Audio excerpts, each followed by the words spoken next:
Chapter 41। शिक्षित युवाली लाओवू को अपने घर आने के लिए उकसाती है। क्या वह शिक्षित युवाली नहीं है?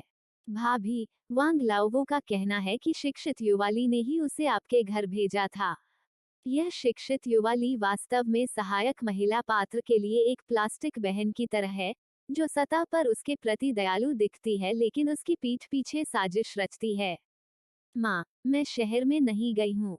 जियो बाओ छोटा था और झाओ त्यानले शायद ही कभी उसे शहर ले जाता था। इसके बजाय यह दा बाओ था जिसे झाओ त्यानले, एक पिता के रूप में, शहर ले गया था।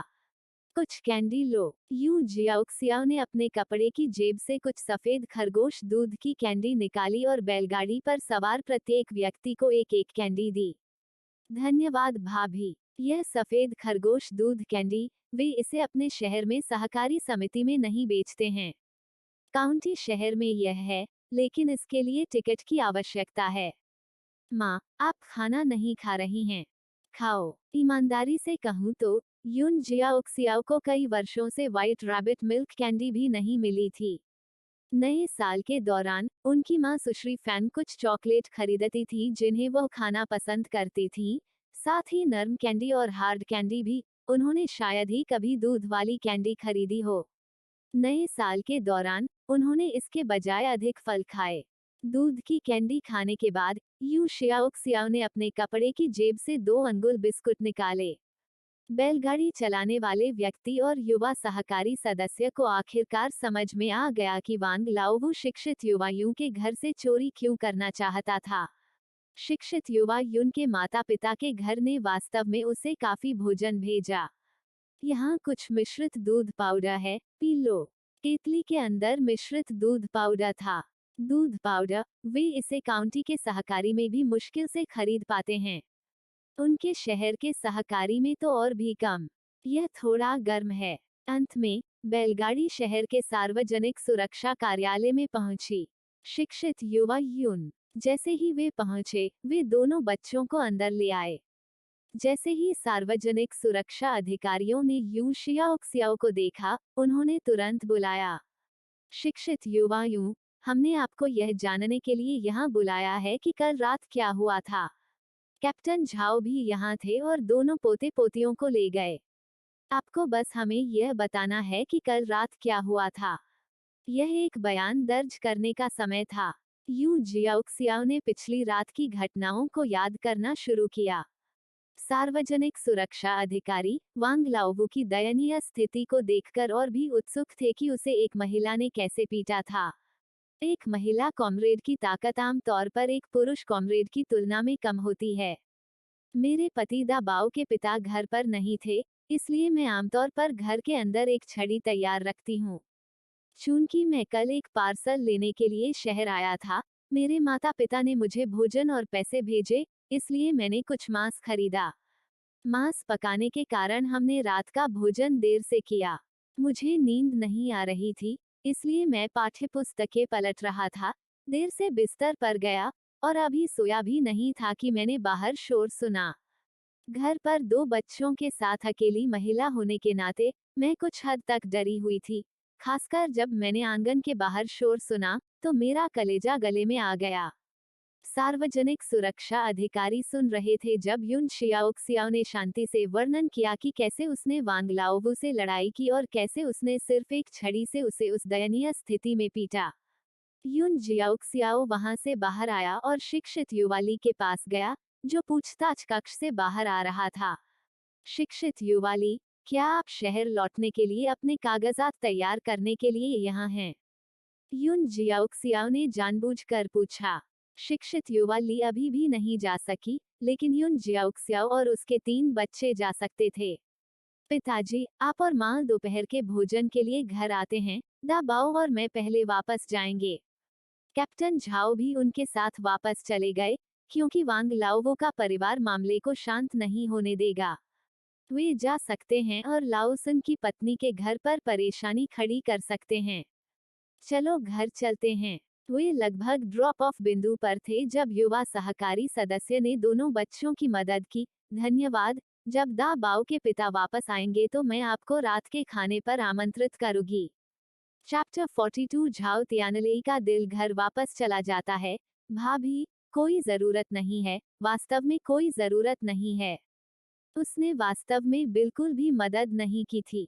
वह थर्ड ब्रदर को सिर्फ खाना खिलाने के लिए कैसे वापस बुला सकता है? भाभी, मुझे चलना चाहिए। युवा समुदाय के सदस्य ने विनम्रतापूर्वक मना कर दिया और चला गया। दादाजी, टीम लीडर झाओ ने माँ और उसके 2 बच्चों की ओर देखा, गहरी सांस लेते हुए कहा, अगर वांग लाओवो का परिवार आपके घर में परेशानी पैदा करने आए, तो किसी को मुझे फोन करने को कहें। टीम लीडर झाओ ने भी यात्रा की योजना बनाई थी और उन्होंने अपनी पत्नी से कहा था कि वह इन दिनों लाओसन की पत्नी से अधिक बार मिलें। वह, एक अकेली महिला, उस धूर्त श्रीमती वांग के लिए कोई मुकाबला नहीं कर सकती थी। हालांकि डॉक्टर ने एक और दिन अस्पताल में भर्ती रहने की सलाह दी थी, लेकिन उन्होंने जाने पर जोर दिया, इसलिए उन्हें छुट्टी जारी करनी पड़ी। तीसरे भाई, चलो इसे धीरे धीरे लेते हैं। मुझे पता है कि आप अपने स्थान पर एक पैकेज लेना चाहते हैं। हम अलग हो जाएंगे, रेलवे स्टेशन पर मिलेंगे, झाओ तियानले ने कहा। दाली, तुम मजबूत हो, सामान ले जाने में मदद करने के लिए मेरे साथ गेस्ट हाउस आओ। जियो हे, तीसरे भाई की अच्छी देखभाल करो। काओ डाली और झाओ तियानहे दोनों सहमत हुए। चारों 2 समूहों में विभाजित हो गए। तीसरे भाई, चलो पहले टिकट खरीदते हैं। आपकी स्थिति में यह सबसे अच्छा है कि हम स्लीपर टिकट लें, फैंग चायांग ने प्रस्ताव दिया। झाओ तियानले, एक रात के आराम के बाद भी अभी भी पीला दिख रहा था। तीसरे भाई, सावधान रहें। झाओ तियानहे ने ट्रेन स्टेशन की ओर जाने वाली बस में झाओ तियानले की मदद की। टैक्सियां उपलब्ध थीं, लेकिन किराया बहुत महंगा था। उनकी किस्मत न तो अच्छी थी और न ही बुरी। वे सीटिंग टिकट पाने में कामयाब रहे। तीसरे भाई, मैंने ट्रेन कंडक्टर से बात की, अगर कोई स्लीपर टिकट उपलब्ध हो जाता है, तो वह निश्चित रूप से हमें बताएगा, फैंग चायांग ने आश्वासन दिया। झाओ तियानले अपनी सीट पर पीछे झुक गए, उनकी नजर ट्रेन की खिड़की पर टिकी हुई थी, पेड़ों और खेतों को हिलते हुए देख रहे थे। अतीत उल्टा, उनका घर और भी करीब आ रहा था। वह अपनी पत्नी को देखने वाला था। वह घर पर होगी, है ना? झाओ तियानले का दिल पहले ही घर आ चुका था। उसकी पत्नी निश्चित रूप से अभी भी वहां होगी, है ना?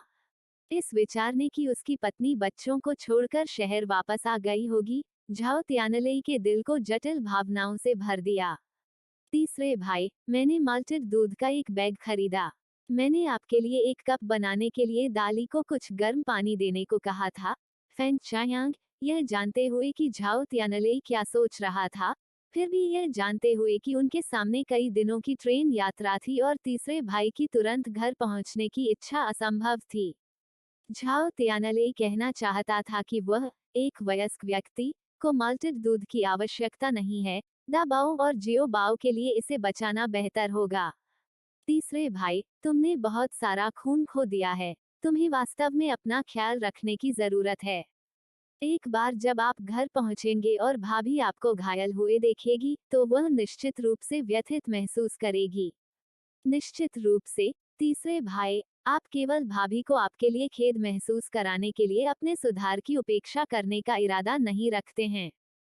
फैंग चायांग ने यह देखकर तुरंत अपना दृष्टिकोण बदल दिया कि झाओ तियानले तैयार माल्टेड दूध पीने के लिए अनिच्छुक था। नहीं, उसे नहीं पता था कि जब वो वापस आएगा तो जियाओ क्सियाओ अभी भी घर पर होगी या नहीं। उसे वास्तव में डर था कि वह बच्चों को पीछे छोड़कर कहीं चली जाएगी। हो सकता है कि वह उसे आखिरी बार न देख पाए। तीसरे भाई, हम अगली सुबह घर आएंगे। फैंग चायांग को पता था कि झाओ तियानले ट्रेन की खिड़की से बाहर देख रहा था, अपनी बीवी और बच्चों को याद कर रहा था। इस बार यहाँ आने में लगभग 1 महीना लग गया था। फसल पूरी हो गई थी, फिर वे चले गए थे। झाओ फैमिली विलेज में टीम यून शियाओक्सियाओ श्रीमती वांग के आने से कुछ समय पहले ही 2 बच्चों के साथ घर से निकली थी, लेकिन गेट पर लगे बड़े ताले ने उन्हें किसी को ढूंढने से रोक दिया। तुम छोटे दुष्ट हो, मेरे बेटे को नुकसान पहुंचाने की हिम्मत कर रहे हो। तुम्हारे वापस आने तक प्रतीक्षा करो, फिर मैं तुमसे निपट लूंगी। यदि तुम सक्षम हो, तो कभी वापस मत आना। चैप्टर 43 उनसे निपट सकती है। हालांकि झाओ तियानले का घर पड़ोसियों से कई कदम की दूरी पर था। जब श्रीमती वांग अपनी 2 पोतियों के साथ आगे बढ़ी, तब भी यह दृश्य अन्य लोगों ने देखा। 6 या 7 साल के एक बच्चे ने यू शियाओक्सियाओ और अन्य 2 को खोजने से पहले यह संदेश छोड़ते हुए कहा, वांग लाओवो की माँ आंटी की तलाश कर रही है, बस आंटी को बताना चाहती थी। वे बाहर जा रहे थे जब उसने उन्हें देखा, आग जलाने के लिए बांस के म्यान इकट्ठा करने जा रहे थे। यह आम तौर पर घर के बच्चों के लिए एक काम था। युन जियाओक्सियाओ 2 छोटे बच्चों को बांस के जंगल में ले जाते हुए पूछा, क्या आप दोनों बांस के म्यान उठा सकते हैं? माँ पहाड़ी पर जाकर देखेंगी कि क्या वहाँ कोई जंगली फल हैं। ठीक है, फिर सावधान रहें, माँ। जियोबाओ और मैं लगन से जलाओ लकड़ी इकट्ठा करेंगे, उन्होंने उत्तर दिया। हम बच्चों को नाश्ते और ऐसी चीजों को महिला सहायक चरित्र के माता पिता द्वारा मेल किए जाने के रूप में समझाया जा सकता है, लेकिन फल को कैसे समझाया जाए? अगर इतनी दूर से भेजा जाता, तो यह बहुत पहले ही सड़क पर खराब हो गया होता। यू जियाओक्सियाओ ने अपनी टोकरी ली और पहाड़ में आगे चली गई, खुद को एक निचली पहाड़ी के नीचे छिपा लिया, अपना फोन निकाला और नॉर्थ ईस्ट खरीद लिया। बांस के जंगल में वापस जाने से पहले फिजलिस, ब्लूबेरी और मिश्रित रंग के चेरी टमाटर एक पूरी टोकरी। आंटी, आंटी, वांग लाओवो की माँ आपको ढूंढते हुए लोगों को आपके घर ले आई। उन्होंने देखा कि आप घर पर नहीं हैं और उन्होंने आपके दरवाजे पर कई बार लात भी मारी। दरवाजे पर लात मारना वांग लाओवो की माँ लोगों को लाना। क्या उसे धमकाना आसान लगता है? मुझे बताने के लिए धन्यवाद। यहाँ मेरे पास कुछ जंगली फल हैं जो मैंने यहाँ पाए हैं, उनमें से एक मुट्ठी अपने लिए ले लो, उसने कहा। जंगली फल? क्या पहाड़ों में ऐसे जंगली फल होते हैं? उसे इसके बारे में कैसे पता नहीं चला? धन्यवाद, चाची। वहाँ डरने की क्या बात है? वे चारों एक साथ लौटे। आंटी, मैं सबसे पहले वापस जा रहा हूँ, छोटे लड़के ने हाथ में जेब भर जंगली फल पकड़ते हुए कहा। आओ कुछ जंगली फल खाओ। माँ, यह बहुत मीठा है। और यह भी मीठा है। दाबाओ और जियोबाओ, जो अभी भी युवा थे, को अपने पिता झाओ तियानले के शब्द अच्छी तरह से याद थे, इन जंगली फलों की तलाश में पहाड़ों में न जाएं। हालांकि बहुत अधिक मत खाओ। उसने दोनों भाइयों के लिए एक एक प्लेट धोई और बाकी फल ठीक से रख दिए। हम कुछ सब्जियां लेने जाएंगे। चूंकि वे दोपहर के भोजन के लिए अपने ससुराल वालों की मेजबानी कर रहे थे, वे सिर्फ एक व्यंजन नहीं खा सकते थे, है ना? बैंगन और आलू पहले खरीदे गए थे। वे उनसे काम चला लेंगे।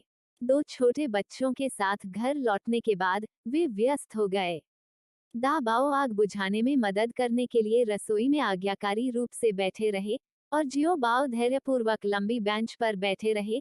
दोनों भाई एक दूसरे के साथ फल बांट रहे थे और कुछ युन जियाओक्सियाओ को दे रहे थे, जिन्होंने मना कर दिया। आप लोग खाओ। आलू के साथ ब्रेस्ड पोर्क बेली। लेकिन इससे पहले कि वह खाना पकाती, श्रीमती वांग अपनी पोती के साथ फिर से आ गईं। और बाहर जाने के लिए मुड़ने से पहले इसे ढक दें।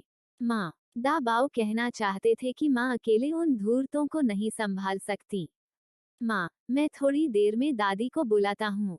यू शियाओक्सियाओ ने जियो बाओ के बालों को उधेड़ दिया, यह देखने के लिए उत्सुक थी कि यह किस तरह का चतुर होगा। खुल जाओ, तुम छोटी वेश्या, बिना गधे के बेटे को जन्म दिया। बाहर महिला की बेकार बातें बंद नहीं हुई। श्रीमती वांग बिल्कुल उसके बेटे की तरह थी, कमजोरों को धमकाने और ताकतवरों से डरने वाली। चैप्टर 44, क्या आप अभी भी पासा पलटने की योजना बना रहे हैं? झाओ तियानले घर पर नहीं था। एक युवा पत्नी यू शियाओक्सियाओ से डरता था। उसकी नजर में इस छोटी सी पत्नी यून शियाओक्सियाओ से निपटना बहुत आसान था। उसे अपने बेटे को मारने की हिम्मत करने के लिए पछताना पड़ा। उसे युन शियाओक्सियाओ को सार्वजनिक सुरक्षा को बताना पड़ा कि उसने अपने ही बेटे को बहकाया, न कि वह चोरी करने आई थी। क्या सुंदर विचार है। युन शियाओक्सियाओ ने दरवाजा खोला और अपने सामने एक बूढ़े व्यक्ति को देखा, जिसके गाल ऊंचे थे, उसकी पीठ कुछ हद तक झुकी हुई थी, लगभग 1 मीटर 55 लंबा, जिसकी कनपटी पर काफी सफेद बाल थे। कपड़े, पतलून और जूते जिन्हें ठीक कर दिया गया था। श्रीमती वांग को उम्मीद नहीं थी कि युन जियाओक्सियाओ अचानक दरवाजा खोलेगी, जिससे उसकी चिल्लाहट अचानक बंद हो गई। श्रीमती वांग और उनकी दो पोतियां एक पल के लिए स्तब्ध रह गईं जब उन्होंने यू शियाओक्सियाओ को देखा। यह खूबसूरत कॉमरेड यू शियाओक्सियाओ थी। यू शियाओक्सियाओ के लिए यह आश्चर्य की बात नहीं है। झाओ त्यानले से शादी करने से पहले वह गांव में नहीं थी, और उसके बाद उसने शायद ही कभी खेतों में काम किया हो। वांग परिवार से युन जियाओक्सियाओ के घर तक कम से कम 10 मिनट की पैदल दूरी थी। एक व्यक्ति जो अक्सर बाहर नहीं जाता। क्या तुम यहाँ डांट खाने के लिए आए हो? जियाओक्सियाओ ने सख्त चेहरे के साथ कहा, उन्हें बहुत अप्रिय स्वर में आकार दिया। श्रीमती वांग ने अपना ध्यान वापस पाने के बाद फिर से शाप देना शुरू कर दिया। तुम छोटी कुतिया, तुमने मेरे बेटे को मारने की हिम्मत की। क्या यह जबरन वसूली है, या वह पासा पलटने की योजना बना रही है? यह किसकी गलती है कि आपका बेटा चोर बन गया? क्या ऐसा हो सकता है कि उसने यह आपसे सीखा हो? यू जियाओक्सियाओ ने अचानक अपनी आवाज उठाई। श्रीमती वांग की पिछली चिल्लाहट की तेज आवाज ने पहले से ही कुछ पड़ोसियों को, जो काम पर नहीं गए थे, बाहर आकर उत्साह देखने के लिए आकर्षित कर लिया था। जैसे ही ये शब्द कहे गए, उन्होंने तुरंत श्रीमती वांग को क्रोधित कर दिया। जब श्रीमती वांग एक युवा लड़की थी, तो वह भूखी रहती थी और वास्तव में ग्राम टीम से चोरी करती थी, खासकर झाओ फैमिली विलेज टीम में शादी करने के बाद। टीम से खाना छीनना कुछ ऐसा था जो कई सदस्यों ने कभी न कभी किया था। तुम छोटी वेश्या। जैसे ही वह बोली, उसने युन जियाओक्सियाओ की ओर झपटा, जो तेजी से एक तरफ हट गया, जिससे श्रीमती वांग अपनी आगे की गति को रोकने में असमर्थ होकर जमीन पर गिर गईं, लगभग दरवाजे से टकरा गईं। दादी, दादी। श्रीमती वांग की दोनों पोतियां स्तब्ध थीं, लेकिन जल्दी से अपने होश में आईं और तुरंत श्रीमती वांग को अपने पैरों पर खड़ा होने में मदद की। लेकिन श्रीमती वांग भर गईं। गिरने से क्रोधित होकर, जब वे उसे सहारा दे रहे थे तो उन्होंने उन्हें डांटा। तुम मृत लड़कियों, तुमने मुझे गिरते हुए देखा और मुझे रोकने के बारे में नहीं सोचा। दादी, मैं गलत थी, मैं गलत थी। युन शियाओक्सियाओ स्थिर खड़ी यह दृश्य देख रही थी। खुद गिरने के कारण उसने दोनों पोतियों को कोसा। दोनों लड़कियां, एक लगभग 10 साल की और दूसरी कुछ साल बड़ी, दोनों बहुत पतली थीं और उनके बाल मोम जैसे पीले थे। यह असामान्य नहीं था, लेकिन यू जियाओक्सियाओ ने देखा कि उनके सिर जूं से भरे हुए लग रहे थे, जिससे वह अंदर ही अंदर हौंफने लगी और कुछ दूरी बनाए रखी। क्या यह शिक्षित युवा युन के साथ परेशानी का कारण नहीं है? आप अपनी पोतियों को फिर से क्यों मार रहे हैं? चीजें, वो उनका लालच करता है। मैंने कैसे सुना कि शिक्षित युवाली को भी बुलाया गया था, इसमें क्या मामला है? वह मुझे नहीं पता। मेरे जाने तक प्रतीक्षा करें। दर्शक यह देखने के लिए उत्सुक थे कि श्रीमती वांग ने शिक्षित युवा यू को धमकाया और शिक्षित युवा यू कैसे विरोध करेंगे। एक वृद्ध, एक युवा पत्नी। अंत में शीर्ष पर कौन आएगा, वे इसके लिए बहुत उत्सुक थे। अब चूंकि यह व्यस्त खेती का मौसम नहीं था, गांव में मनोरंजन की कमी थी, इसलिए बहुत सारे लोग थे मौसी विभिन्न परिवारों के मामलों के बारे में बातचीत करने के लिए एकत्र हुई। चैप्टर 45, जो कोई भी अपनी आवाज उठाता है, क्या वह सही है? हालांकि जैसे जैसे वे आगे बढ़ती हैं, कई चीजें बदल जाती हैं। युन जियाओक्सियाओ वास्तव में इस व्यक्ति को अब और बुरे इरादों से नहीं देखना चाहती थी, लेकिन वह जाने से पहले अपने उद्देश्य को प्राप्त करने की इच्छा में दृढ़ और समझौता न करते हुए उसके दरवाजे पर दस्तक देने आई थी। दा बाओ, आग की देखभाल करते समय, बाहर के किसी भी शोर को पकड़ने के लिए अपने कान ऊपर उठाकर सन रहा था, आग बुझाने और अपनी मां का समर्थन करने के लिए उत्सुक थे। लेकिन उसकी मां ने उसे मांस पकाने वाले बर्तन के नीचे आग पर नजर रखने के लिए कहा था, क्योंकि इस पर नजर रखने और चोरी होने से बचाने की जरूरत थी। क्या जियो बाओ ने दादी को बुलाने का प्रबंधन किया? जियो बाओ ने अपने भाई दा बाओ की उम्मीदों को निराश नहीं किया और अपने छोटे पैरों से झाओ फैमिली मैंशन की ओर दौड़ पड़े। दादी, दादी, श्रीमती झाओ घर पर कपड़े के जूते बना रही थीं। जियो बाओ की आवाज सुनकर और अपने पोते को उत्सुकता से भागते हुए देखकर उसने कहा, दादी, कोई मेरी माँ को मारने जा रहा है। लाओसन की पत्नी को मारा? कौन? चलो चलें और देखें। सान्या और जियो माओ आंगन में खेल रहे थे। दादी और जियो बाओ को जाते हुए देखकर सान्या ने तुरंत जियो माओ को पकड़ लिया, यार्ड का गेट बंद कर दिया और स्थिति की जांच करने के लिए उनके पीछे चली गई। दोनों बच्चे पहले शायद ही कभी अपने छोटे चाचा के घर जाते थे, लेकिन पिछले कुछ दिनों में छोटी चाची ने उन्हें खाना खिलाया था। तुम, एक छोटे लड़के, अभी शहर जाओ और मेरी जियोवू को रिहा करने के लिए सार्वजनिक सुरक्षा बुलाओ, अन्यथा मैं इसे कभी जाने नहीं देंगी। इसे कभी जाने मत दो। पीड़िता ने उनसे संपर्क भी नहीं किया था और यहाँ अपराधी का परिवार उसका सामना कर रहा था। क्या यह सिर्फ इस बात का मामला है कि कौन अधिक मजबूत या जोरदार है, इसलिए वे सही हैं?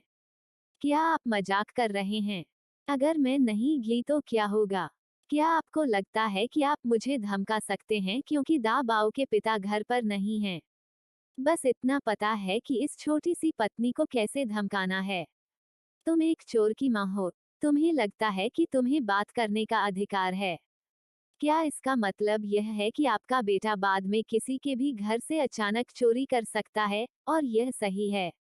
जैसे ही ये शब्द कहे गए, आसपास की अन्य महिलाएं और आंटियां फिर से इस पर चर्चा करने लगीं। क्या चोरी करना सही है? किसी की संपत्ति यूं ही आसमान से नहीं गिरती।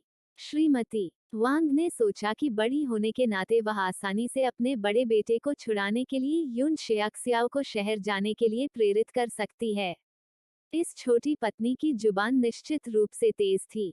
उसने अपने सर्वोत्तम कौशल का उपयोग करने का फैसला किया, रोना, एक दृश्य बनाना और फिर खुद को फांसी लगाने की धमकी देना। लियू क्विहुआ, तुम क्या कर रहे हो?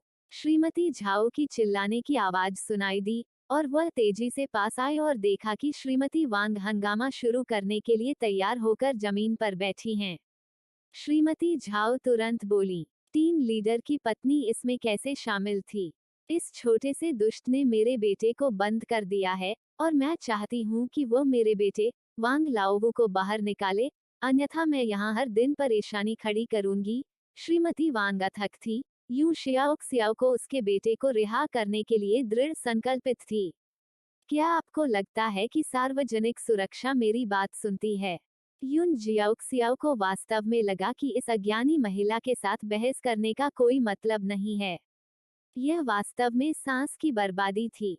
वे वांग लाओवू को उसके अपराध के लिए सजा देने वाले थे, और क्या वह यह कहेगी कि यह एक गलतफहमी थी?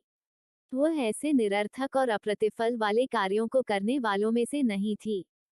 खासकर जब से वांग लाओवू वास्तव में चोरी करने आया था, वह कैसे नकली हो सकता है? यदि ये 1970 का दशक नहीं होता, तो उसने सीधे विपरीत पक्ष पर हत्या के प्रयास का आरोप लगाया होता। चोरी के लिए समझौता पहले का मतलब 8 से 10 साल की जेल होगी, जबकि बाद में 1 से 3 साल की जेल होगी। लियू क्विहुआ, आपका बेटा मेरे बेटे से चोरी करने आया था, और फिर भी आप मेरी बहू को धमकाना चाहते हैं। श्रीमती झाओ ने श्रीमती वांग के पास आकर बोलना जारी रखा, एक जमीन पर बैठी थी, दूसरी खड़ी थी, खासकर जब श्रीमती झाओ ने श्रीमती वांग को बालों से पकड़ लिया और उसे ऊपर खींच लिया। इस कार्रवाई के कारण श्रीमती वांग दर्द से चिल्लाने लगी, तुम शापित लड़की, आओ और मेरी मदद करो। ओह, यह मुझे मार रही है।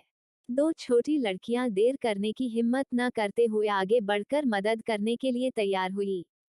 चैप्टर 46। इस दृश्य से स्तब्ध युन जियाक्सियाओ ने देखा कि वे मदद के लिए आई सास को परेशान कर रहे थे, जो निश्चित रूप से सही नहीं था। उसने दो छोटे बच्चों की कलाइयां पकड़ ली, जिससे वे मदद के लिए आगे नहीं आ सके। जियो बाओ अभी भी श्रीमती वांग को मारने के लिए अपनी छोटी छोटी मुठ्ठियां उठा रहा था। सान्या, जो बाद में पहुंची, ने भी मदद करने के लिए जल्दबाजी की। हालांकि वे सिर्फ दो बच्चे थे, एक काट रहा था और दूसरा लात मार रहा था। श्रीमती झाओ न केवल श्रीमती वांग से छोटी लग रही थी, बल्कि मजबूत भी लग रही थीं। अब जब दो बच्चे भी इसमें शामिल हो गए, तो उन्होंने श्रीमती वांग को जमीन पर गिरा दिया और चिल्लाने लगी, तुम छोटी बच्ची, जल्दी करो और मदद करो। हंगामा देख रही आंटियां और बूढ़ी औरतें इस दृश्य को देखकर सीधे अवाक रह गईं। ऐसा लग रहा था कि सास बनने के बाद से टीम लीडर की पत्नी शायद ही कभी झगड़ों में शामिल हुई हो।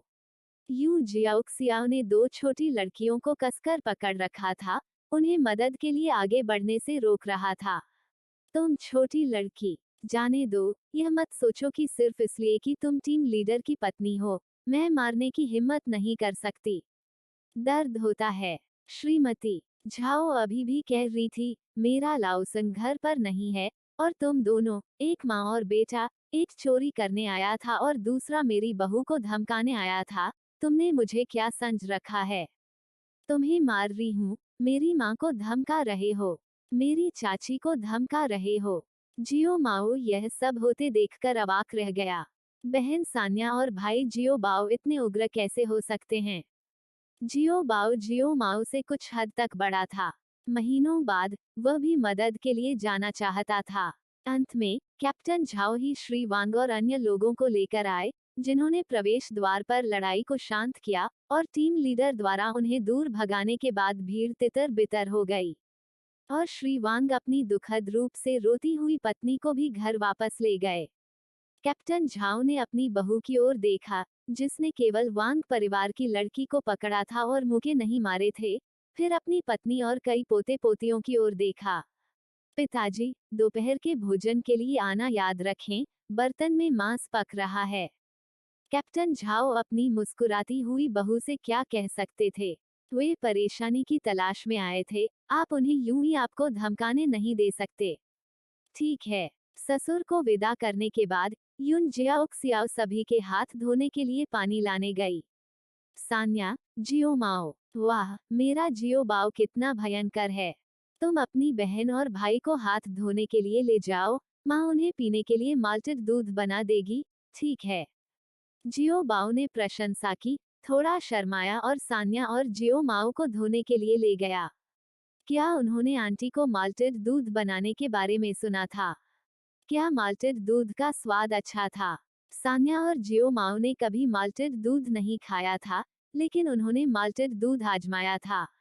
माँ, आज आपका बहुत बहुत धन्यवाद। श्रीमती झाओ ने कई बार अपना सिर खुजलाया। वह बूढ़ी महिला वांग हमेशा नम्र लोगों को धमकाती थी लेकिन मजबूत लोगों से डरती थी। इसने वांग लाओवो को सार्वजनिक सुरक्षा में ले जाने का अधिकार प्रदान किया। यू जियाओक्सियाओ ने उनमें से प्रत्येक को माल्टेड दूध का एक कटोरा बनाया, और श्रीमती झाओ कहना चाहती थी कि ऐसी औपचारिकताओं की कोई आवश्यकता नहीं है। बच्चों को भी माल्टेड दूध चखने दो। एक वाक्य ने श्रीमती झाओ को यह कहने पर मजबूर कर दिया कि इसकी आवश्यकता नहीं है। ये जंगली फल हैं जो मैंने पीछे की पहाड़ी से तोड़े थे। यू जियाओक्सियाओ ने जंगली फलों की एक बड़ी प्लेट धो दी। श्रीमती झाओ ने इनमें से कुछ जंगली फल पहले नहीं देखे थे। क्या इन्हें खाया जा सकता है? उन्हें खाया जा सकता है, उन्हें खाया जा सकता है। माँ, आप उन्हें आजमा सकते हैं। सान्या और जियो माओ ने पहले ही उन्हें चखना शुरू कर दिया था। बहुत मीठा, और वे माल्टेड दूध की गंध महसूस कर सकते थे। आंटी ने कहा कि यह गर्म था, और उन्हें इसे पीने से पहले कुछ देर इंतजार करना पड़ा। मीठी सुगंध को सूंघते हुए दोनों बच्चों के चेहरे उज्ज्वल मुस्कान से चमक उठे। माँ, एक पल के लिए उन्हें देखो, मैं बर्तन की जांच करने जा रही हूँ। यू जियाओक्सियाओ ने बर्तन की जांच करने के लिए ढक्कन उठाया, जल्दी से कुछ आलू डाले, बहुत सारा पानी डाला, और शीर्ष पर उसने बर्तन को ढकने से पहले धुले हुए चावल से भरे एक बड़े कटोरे के साथ एक स्टीमर स्टैंड रखा। दाबाओ, मुख्य हॉल में जाओ और सान्या और अन्य लोगों के साथ फ्रूट्स खाओ। चैप्टर 47 लाभ की तलाश में लाओसन की पत्नी के पास आना। दाबाओ ने अपना सिर हिलाया और मना कर दिया, माँ, मैं आग संभाल लूंगा, मैं आग बुझाने में वास्तव में अच्छा हूँ। उसने कोई मदद नहीं की थी, उसने बूढ़ी औरत वांग के साथ अपनी माँ की मदद नहीं की थी। आगे बढ़ो। दाबाओ ने फिर भी मना कर दिया, माँ, मैं आग जलाता हूँ, मैंने मदद नहीं की। सहायता, क्या वह अभी लड़ाई के बारे में बात कर रहा था? सान्या, जियो माओ, आप लोगों को बाद में अपनी छोटी चाची को धन्यवाद देना होगा। यह दूध फॉर्मूला बहुत महंगा है और वे इसे शहर में नहीं बेचते हैं। सान्या ने केवल माल्टेड दूध के बारे में सुना था। दादी, मुझे दूध फॉर्मूला के बारे में पता है। माँ ने कहा कि यह दूध को सुखाकर बनाया जाता है। श्रीमती झाओ को यह नहीं पता था, लेकिन पत्नी हाई स्कूल की छात्रा है। यह जानना अजीब नहीं है, लेकिन सान्या और जियो माओ को यह नहीं पता था। दूध क्या है? पानी क्यों सूख रहा है? एक कटोरी दूध के फॉर्मूले को निगलने के बाद दूधिया सुगंध इतनी जबरदस्त थी कि सान्या को लगा कि उसका पूरा शरीर सुगंधित हो गया है। आओ, मैं तुम लोगों को खाना बनाने के लिए वापस ले जाऊं। श्रीमती झाओ ने दोनों बच्चों को मांस के लिए अपनी बहू के घर लाने की योजना नहीं बनाई थी, और अब जब वो उन्हें दूध का फॉर्मूला पीने दे चुकी थी, तो उसने इनकार नहीं किया। वो कमरे से बाहर आई, सान्या और जियो माओ को कुछ कुछ कैंडी दी, और श्रीमती झाओ के कोट की जेब में एक बड़ी मुट्ठी व्हाइट रैबिट मिल्क कैंडी भर दी। अब जबकि दिन ठंडे होने लगे थे, उसने पहले ही जैकेट पहन ली थी। माँ, यहाँ आपके लिए कुछ मीठा है। पिताजी के साथ रात के खाने के लिए आना याद रखें, मैंने बहुत सारे चावल पकाए हैं। अब यह सिर्फ जंगली फल या दूध का फॉर्मूला नहीं था, बल्कि सफेद खरगोश दूध की कैंडी भी थी। श्रीमती झाओ को ऐसा महसूस हुआ जैसे वह लगभग एक दादी की तरह थी जो अपने पोते पोतियों को लाओसन की पत्नी के घर खाना खाने के लिए ला रही थी। अपनी सास और बच्चों को विदा करने के बाद यून शियाओक्सियाओ और उसके 2 बच्चे रसोई में स्टू पकाते रहे। जियो माओ, चलो दूध की कैंडीज को डिब्बे में रखें।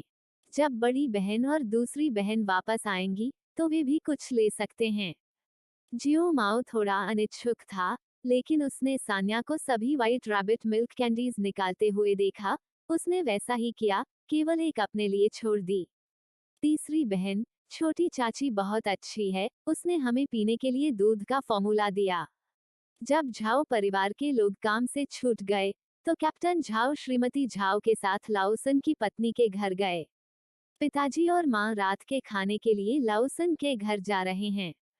पिताजी और माँ मीट खा रहे हैं और उन्होंने हमें और को पोते नहीं कहा। दाशु की माँ थोड़ी दुखी हुई और बड़बड़ाने लगी।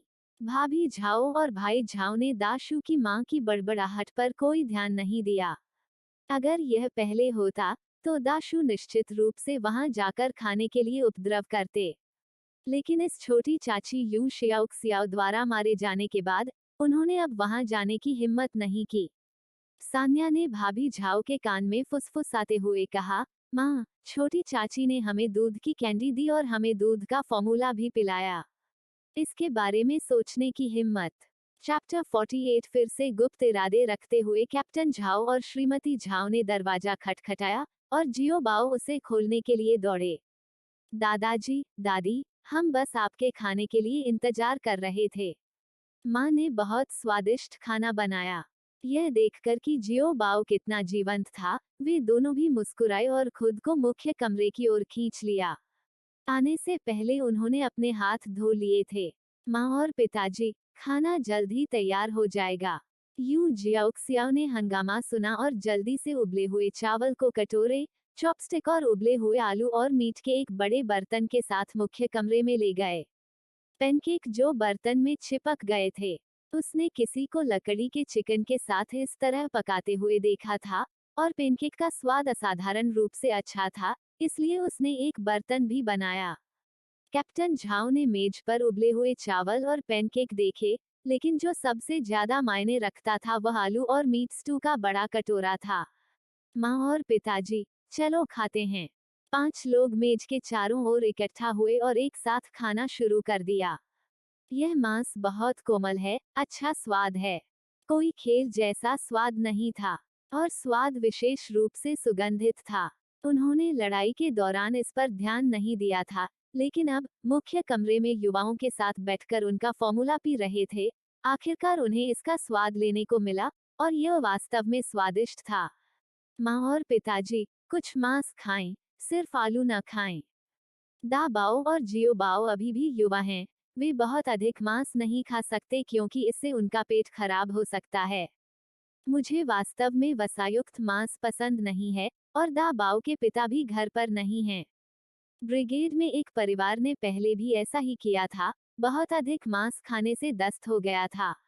श्रीमती झाओ कहना चाहती थी, जब तक मांस का स्वाद अच्छा है, वसा की मात्रा के बारे में चिंता न करें। दादाजी, कुछ मीठ लीजिए। दादी, कुछ मीठ खाओ। दा बाओ ने तुरंत दोनों बुजुर्गों को मीठ परोसा। आलू स्टू में मीठ का वजन कम से कम 3 पाउंड था। ऐसे पैनकेक भी थे जिन्हें आलू स्टू की चटनी में डुबाने पर असाधारण स्वाद आया। हालांकि उबले हुए चावल बहुत लोकप्रिय नहीं थे। वे दक्षिण में थे, जो चावल उगाने वाला क्षेत्र है। मुख्य खाद्य पदार्थों में मक्का, गेहूं और चावल शामिल थे। सभी का पेट भर जाने के बाद श्रीमती झाओ ने कटोरे और चॉपस्टिक साफ करना शुरू कर दिया।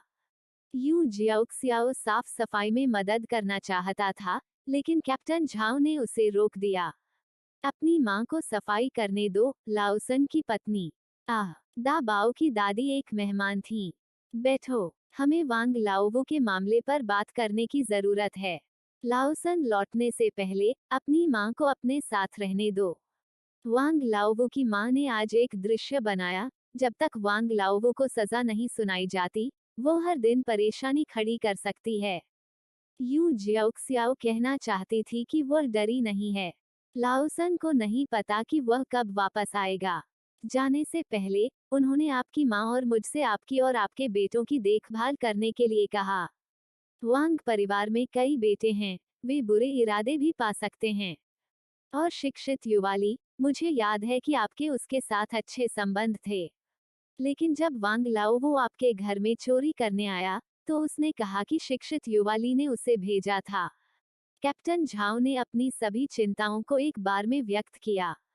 घर अलग होने से पहले लाओसन की पत्नी का उनके साथ झगड़ा हुआ था, और कुछ घटनाएं काफी गंभीर थीं।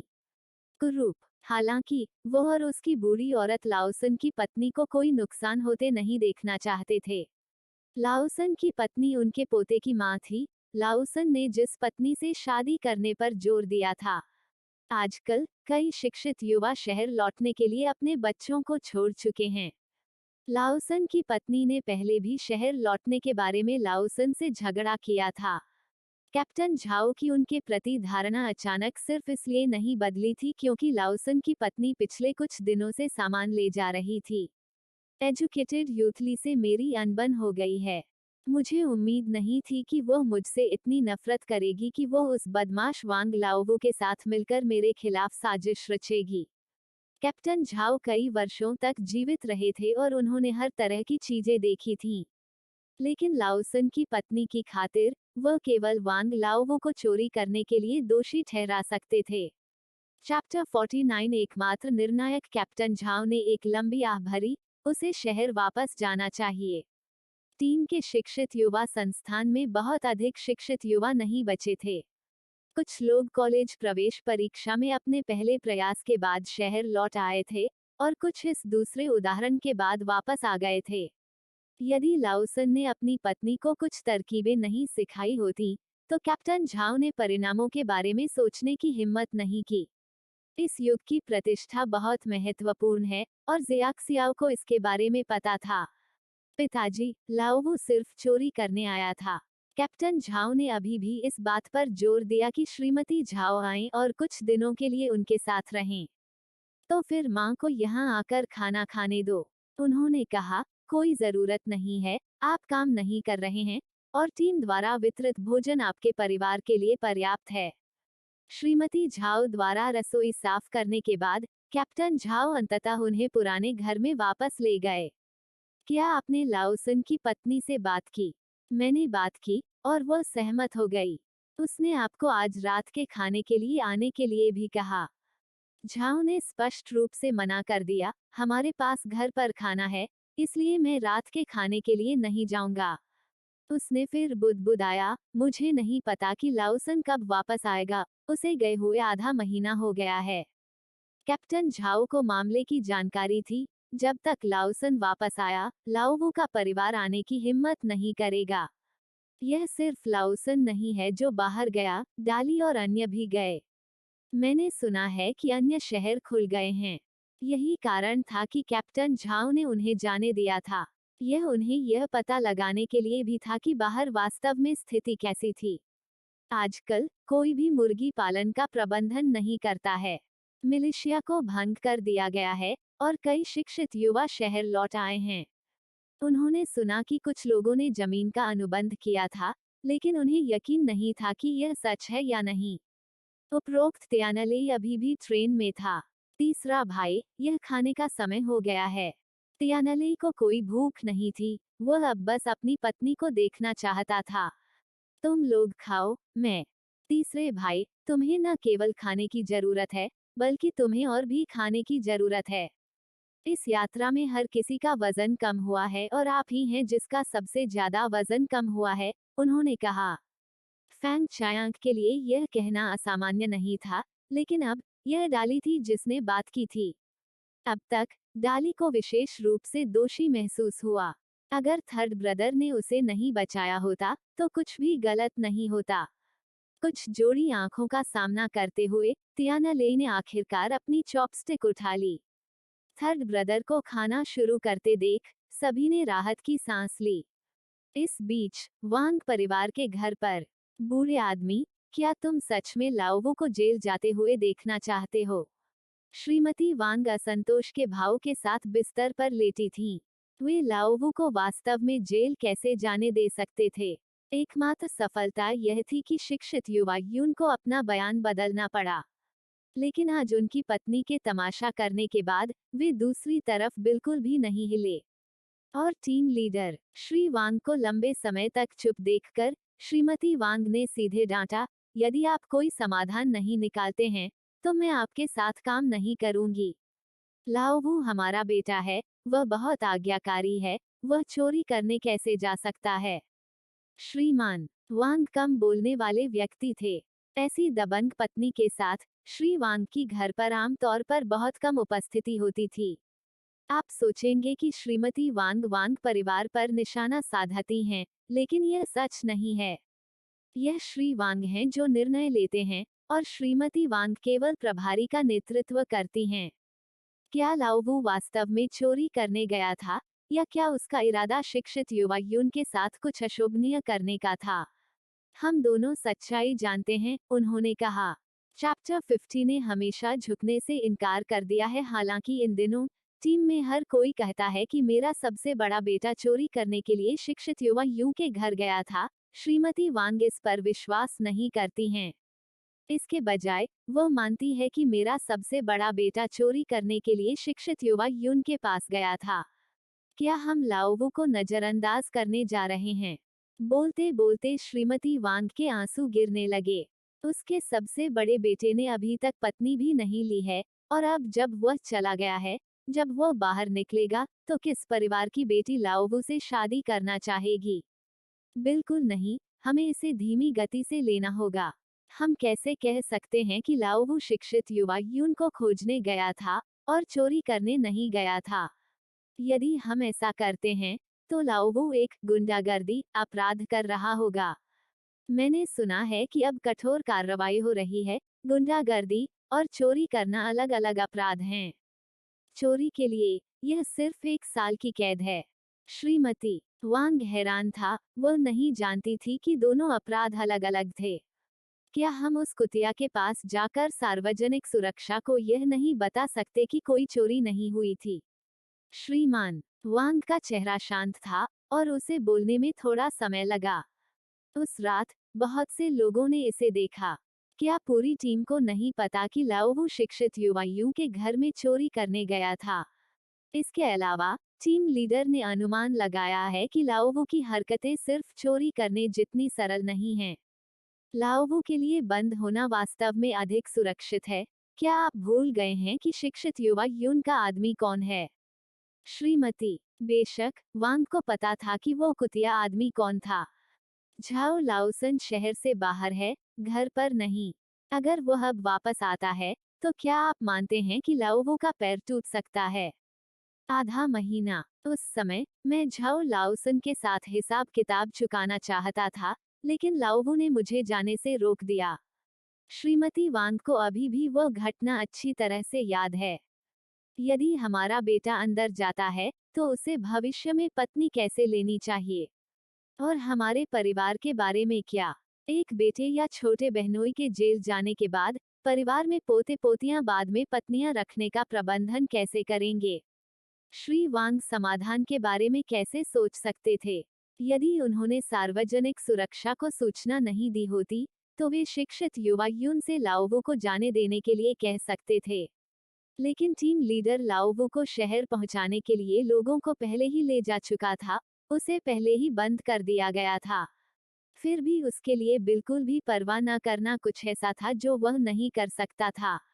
श्रीमती वांग ने तुरंत कोसना शुरू कर दिया, उस लोमड़ी ने मेरे बेटे को चोरी करने के लिए प्रेरित किया। मैं इसे आराम नहीं करने दूंगा। देर हो रही है, मुझे काम पर जाना है। श्री वांग अपने परिवार को काम पर ले गए। श्रीमती वांग ने तुरंत पुकारा, तुम मृत लड़की, 1 मिनट यहाँ आओ। दादी, अपनी डरपोक पोती को अंदर आते देखकर उन्होंने तुरंत उसे एक काम पर भेजा, शिक्षित युवा संस्थान में जाओ और देखो कि क्या शिक्षित युवा ली वापस आ गया है। फिर जाओ और शिक्षित युवा यून से विनती करो कि वह तुम्हारे चाचा को वापस आने दे। यह योजना युवा लड़की को भ्रमित किया। वह शिक्षित युवा संस्थान में यह जांचने के लिए जा सकती थी कि क्या शिक्षित युवा ली वापस आ गया है, लेकिन शिक्षित युवा यून से उसके चाचा को वापस आने के लिए कहना मुश्किल था। पहले शिक्षित युवा यून ने उसे और उसकी बहन को कसकर पकड़ लिया था। इसके अलावा उसके चाचा को शिक्षित युवा यून के घर में चोरी करते हुए रंगे हाथों पकड़ा गया था। क्या वे वास्तव में उसे जाने देंगे? यह सचमुच अजीब होगा। मुझे परवाह नहीं है कि आपको झुकना है या कुछ और, आपको उस कुतिया को अपने चाचा को रिहा करना होगा।